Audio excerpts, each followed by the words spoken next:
I'm outside today on a horse that hasn't had too many trips outside, and I just going to ride around here a little bit and give you an idea about what my thought process is and what I'm thinking from what I'm feeling, you know, underneath me. Right there, if she was backing up, I didn't ask her to back up, so I brought my legs on just a little bit to hold her there.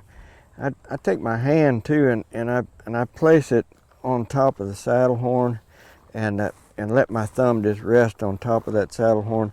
To me, it's a good stabilizer. I don't want to grip the saddle horn. If you grip the saddle horn, it tends to pull you forward. But if you're behind it, then you can brush and hold yourself in a good position. You don't ever want your chin to come out in front of that saddle horn, especially when you're riding these green colts. If your chin gets up there like you're getting ready to go over a jump, pretty soon you know you're going to find yourself on the ground. So I want to stay back, and sometimes I'll even let my feet drift forward a little bit, you know, to give me just a little bit more of a stable position when I'm riding these colts. I want to be ready just in case they do, you know, get a little bothered or something. And that's normal for a horse to do that when they haven't experienced carrying a rider much outside. It's normal for them to be a little bit leery. So I'm going to just take off and tell you what I'm feeling, what I'm thinking about as I ride. She's looked off over here to my left right now, and she's looking around, but she's not going anywhere, so I'm just letting it happen. It's okay. As long as she's what I call between my legs and between the bridle reins, I'm going to let this horse be.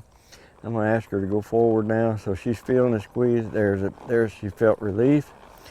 She's a little bit hesitant to go ahead and move her feet, so I'm gonna just keep looking out ahead and ask her to move on. Now she's freed up, so I'm just staying there with her. By that I mean I feel her wanting to go left. I'm not letting her go left. I'm asking her to come back between those bridle reins. Stay off of that left bridle rein. Stay off my left leg. Now she's back in good position. So this is guiding one without nitpicking. In other words, I'm aware of where I want to go. By that I mean I've got a map laid out in front of me, and as long as she's staying on that map, she is in complete freedom. I move my map over here to the left. I'm going to move it further. I can see some cows over the hill that she hasn't seen yet, so I'm going to just take a hold of that saddle horn a little bit and be prepared in case she gets startled by them. She's looking at them right now. She accepted them just fine, so I'm going to ignore them and go on around here to the left. I ask her to walk on out here just a little bit. Just get a little nice free-flowing swinging walk. I've asked her to turn left, and she's pushing a little bit to the right. So I'm going to use my left foot just a little bit right there up into the right bridle rein back there until she moved her shoulders off to the left. Now I'm just going straight. I'm looking off to the right now. I'm going to have her go right perfect. As soon as I looked right, she went right. I didn't have to hardly use my reins at all. Looking right here and asking her to come through. She's pushing on my left leg just a little bit. She didn't come through quite as nicely that time as she did the other time. I'm going to ask her to come on up into a trot here. Just guiding her around, you know, picking paths out in front of me. By picking path out in front of me, I mean I'm laying a definite path that I want her to travel on, and I'm not letting her veer. She wanted to go left there. She looked off to the left. We got some horses coming down here. Right. I'm going to just ignore them and keep riding. Took her attention, caused her to break gait there. Now she wants to go up with them, so I'm riding. I'm still looking where I want to go. She's squeezing on I'm squeezing on her sides a little bit, asking her to go forward, and she was resisting my feet. Now she's freed up and going on. So that time as she came along up there, there was right here is another opportunity. An opportunity came up for me to ask her to move her feet out, for me to take her attention off of where she wanted to place it and bring it back to me. When she started going downhill there, she kind of lost herself. By that I mean she lost gait. She stopped listening to me. I'm going to go right here. She's got a little faster than I asked for her to go, but I'll just go with it there. I asked her to step up here.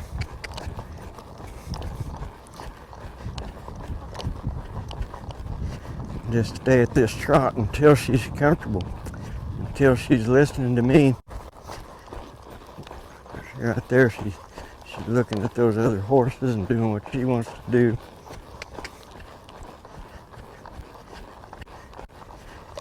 I like to let that map that I carry in my mind change quite often. I don't like to stay too long in doing any one thing, because that causes a horse to be ahead of you and you don't realize they're ahead of you. If I just go out here and ride a circle to the right, I might not know she wasn't listening to me until I tried to take her off that circle. But as I try to change this, where I'm looking, where I'm riding on a regular basis, I'm feeling when she's with me and I'm leaving her alone. I'm feeling when she's not with me and I'm having her come on through and listen to me.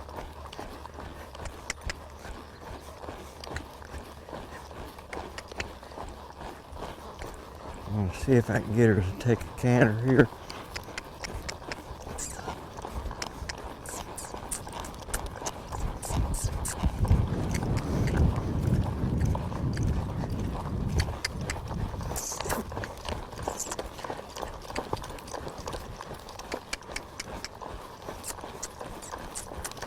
Just keep going.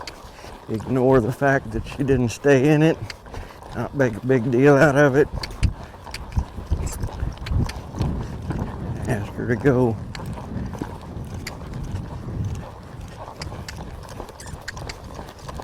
Ignore the fact that she didn't turn. She fell out of canter.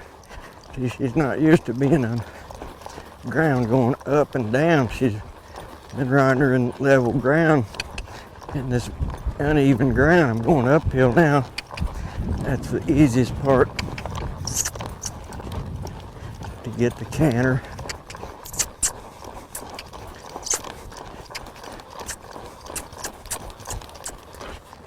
She wanted to go right there. See, when she's going uphill, she's kind of comfortable.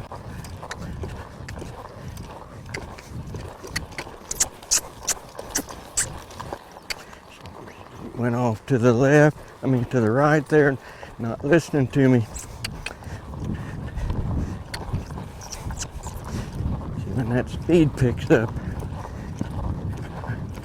we sometimes lose what we gain.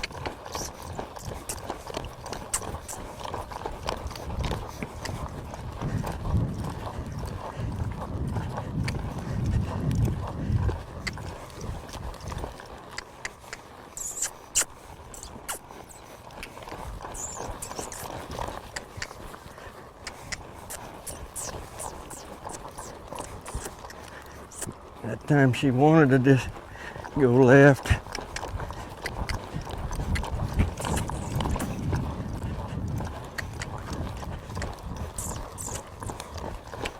Before I get her frustrated with me here, because I'm having to take hold of her quite a bit, I'm going to ask her to get around there to the left. Let's just go trot this time. Pick her head up when she got to looking at too close to the ground and not picking her head up, and she made that difficult. Now she's back with me. She's just asking for the trot, and she could handle that. I'm not too concerned about her not being able to handle that lope just yet. She's trying, so I'm going to back off a little bit and let her enjoy the freedom that comes in the listening. I'll go up here and go straight, and now I'm going to change direction. She's pushing on my hand. Now she's back in freedom. See, when I was having to help her too much at the canter, it was causing her to push against that bit instead of listening to me. She's looking off to the left, so I'm going to use my right foot here and help her look back to the right. Use my right foot here and help her look back to the right. That's also going to be what's going to help me get her to guide around out here nicely.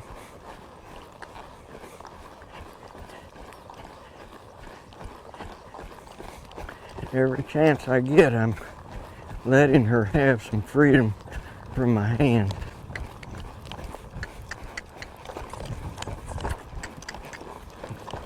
Wrong lead.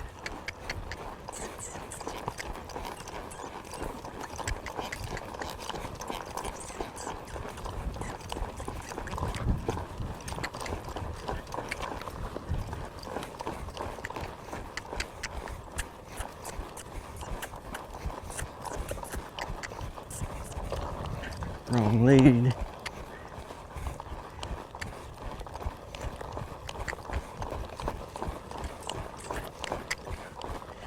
She's staying on my circle better this way, but she's not getting herself in a good position to take the correct lead. Hips going to the left too much.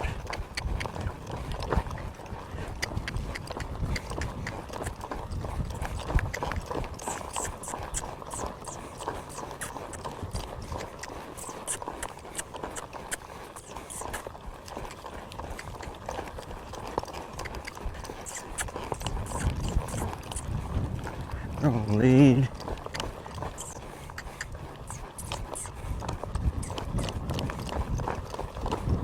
Wrong lead.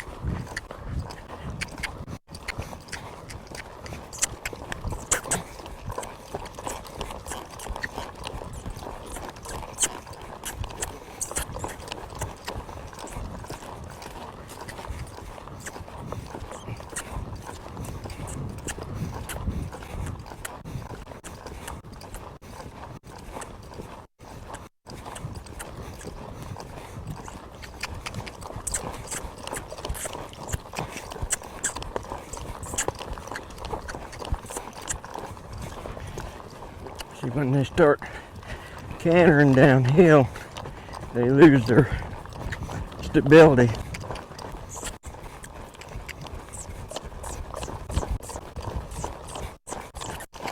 Why she fell out of the canter and started trotting.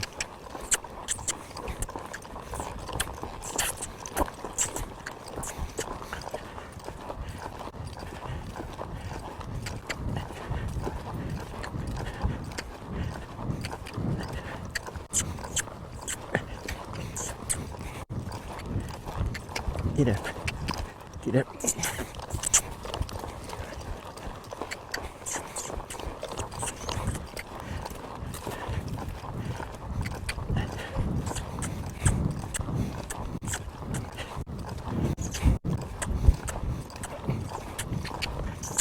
Get up.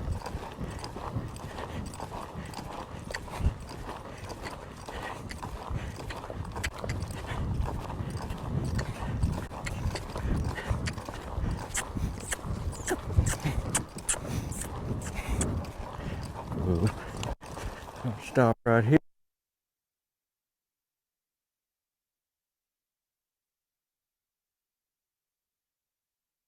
Where she had been giving me some resistance